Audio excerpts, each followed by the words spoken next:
before we jump onto the review, let's get a quick word from our sponsor, NordPass.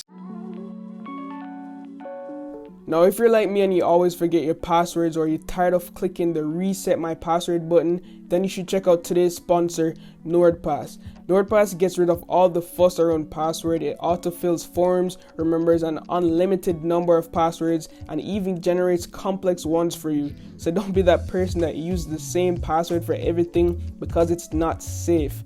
NordPass also recognizes suspicious websites so you don't accidentally reveal your sensitive information, and you can stay safe online. Now today you can get 50% off NordPass at www.nordpass.com/Siobhan, or you could use my code Siobhan at checkout. Everyone seems to have mixed feelings about the new iPhone SE. It's either you hate it or you love it, or you could just be like me and put yourself in the middle.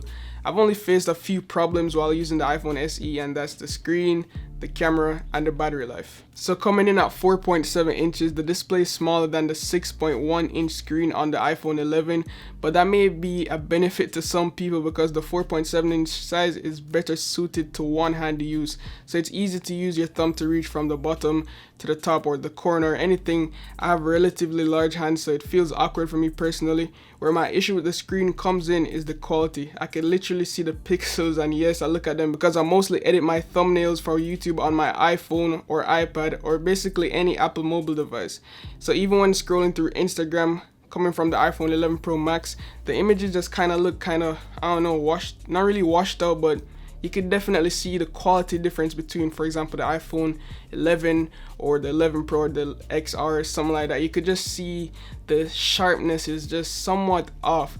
But I guess that's the trade-off of having an LCD screen over an OLED display, or maybe it's because the smaller screen, I'm not sure. Apple opted to use an LCD screen for the SE, which I understand, because if they use the OLED screen, I don't think they could come with this competitive price point of $399 in the US. So I'm not really too upset about the screen being LCD, and to be honest, this is one of the best LCD screens I've seen or you'll ever find on any iPhone or mobile device at this price point. Alright, I know before you start talking this is a crazy comparison, but if you compare two screens, two 2020 phones, this is the LG V60 Thin-Q compared to the SE, like you start to wonder, did you actually just buy a 2020 device with a screen like this? But yeah, when I was just using the SE like every day without taking up other devices, just using the SE solely, the screen looked fine to me. I got used to it, and to be honest, it wasn't even really a problem until I start to take up other devices, and it just reminds me of, hey, this is what a good screen looks like. So while using the SE a lot for the past couple weeks, I can proudly announce that this is not for heavy users.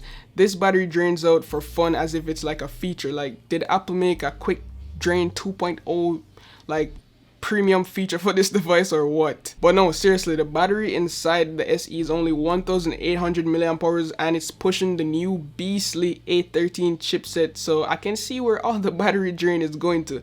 Now, normal human being usage is fine, like answering calls periodically, checking Instagram, emails, browsing the web, stuff like that, then you'll probably last the day. But if you're like a phone junkie like me and you're watching YouTube videos, you're on social media, making TikToks, taking pictures, recording videos, stuff like that, the battery will go down real quick, like 100 to 0 real quick. Honestly, I've never seen an iPhone battery drain as fast as the SE. Good thing it supports the 18-watt fast charger, so you could go from 0 to 100 real quick. You get it? Like 0 to 100 real quick. Not funny? Okay. Anyways, now let's look at the camera, because the camera is something special. I think they did a good job to some extent. So as I said earlier, I had an issue with the camera, and let me start off by saying the camera quality is amazing, especially for the price. The only camera that could compare at this price range is probably something from Google Pixel. But anyways, what we're missing here for me is no night mode feature. So knowing that there's a A13 chip inside, I'm just really mind boggled as to why Apple couldn't have implemented the night mode support for the SE. Low light shots are bad in my opinion, and sometimes you're better off just not taking the shot due to the fact that it's blurry and kind of pixelated.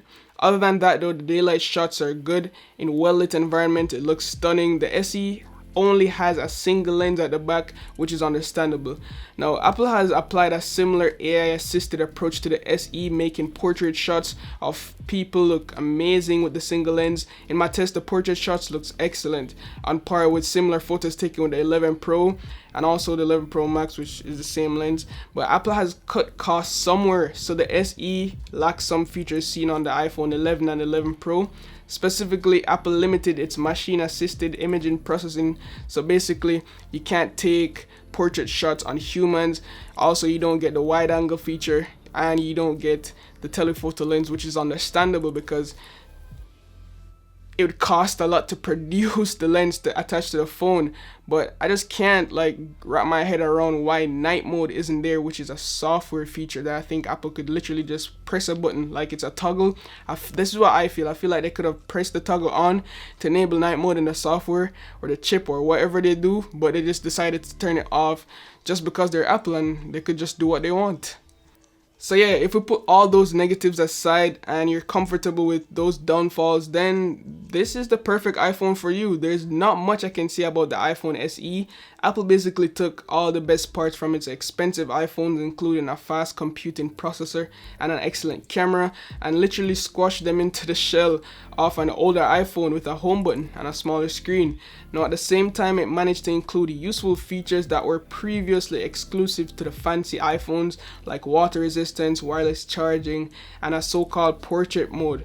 Now another surprising feature I missed was the Touch ID, and I forgot how good and reliable the Touch ID was. So yeah, after testing the iPhone for weeks, I could confidently say that this device isn't for everyone. It's mainly for people who just feel like they need to buy a phone when they need an upgrade, you know, like your battery dies out, or like, oh, I need a phone, you know, people who are not really too fond and oh my god, the new 2020 iPhone release.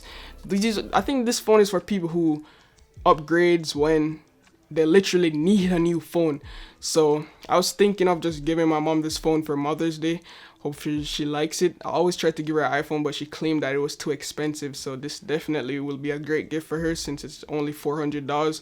But yeah, let me know what you think about the review. What do you think about the 2020 iPhone SE refresh? I love the red. It's probably my favorite feature. Now I'm just playing. Solid device. Let me know your thoughts down below. If you're new here, my name is Siobhan. I make tech videos like this. If you want to see more, don't forget to subscribe, drop a like. Thank you guys for 50,000 subscribers. I really appreciate it. And as always, love, peace, and tweaks. Signing out.